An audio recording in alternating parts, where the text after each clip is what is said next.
Komoriki, adik ipar Indra Bekti, akhirnya klarifikasi mengenai rencana penggalangan dana yang sempat disampaikan Aldila Jelita. Komoriki mengatakan bahwa ide penggalangan dana ini pertama kali diusulkan oleh rekan-rekan artis kepada pihak keluarga Indra Bekti. Saat itu keluarga sempat menolak ide penggalangan dana, namun ternyata biaya rumah sakit dalam 2 hari sudah sangat besar. Bahkan sekarang ini biaya yang harus dikeluarkan oleh keluarga hampir 1 miliar rupiah. Jadi penggalangan dana itu di hari pertama diusulkan oleh teman-teman artis. Teman-teman artis mau untuk melakukan penggalangan dana untuk Kak Bekti. Di hari pertama dia masuk rumah sakit. Nah, tapi dari keluarga tadinya bilang jangan deh gitu. Nah, tapi udah 2 harinya Kak Bekti di rumah sakit, ternyata biayanya besar gitu. Dan per hari ini itu udah hampir 1 M. Komoriki juga menjelaskan Indra Bekti terpaksa dibawa ke rumah sakit Abdi Waluyo karena itu rumah sakit terdekat dari tempatnya siaran ketika pingsan. Bahkan sampai sekarang pun Indra Bekti masih menjalani perawatan di ruang ICU karena pecah pembuluh darah dan operasi otak.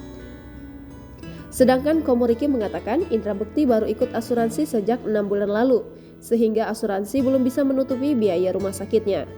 Selain itu, keluarga juga tidak bisa memindahkan ke rumah sakit BPJS atau rumah sakit lain dengan biaya murah karena mempertimbangkan kondisinya.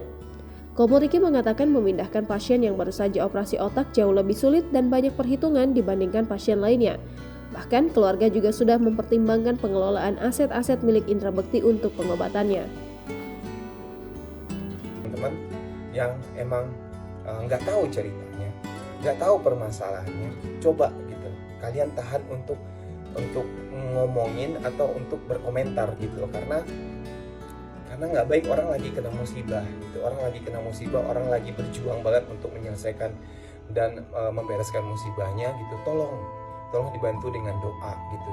Jadi jangan lu menjudge seseorang tapi lu belum tahu apa yang sebenarnya terjadi gitu. Jadi di sini gue juga minta tolong juga ke teman-teman, mohon doanya gitu, mudah-mudahan si Kak Bektinya bisa melewati masa-masa ini, keluarga pun juga bisa melewati masa-masa sulit ini.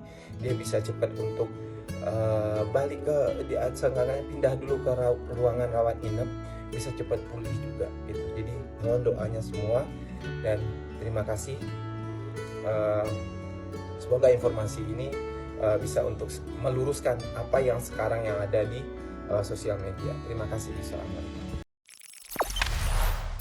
Jangan lupa subscribe, share, komen, dan like ya.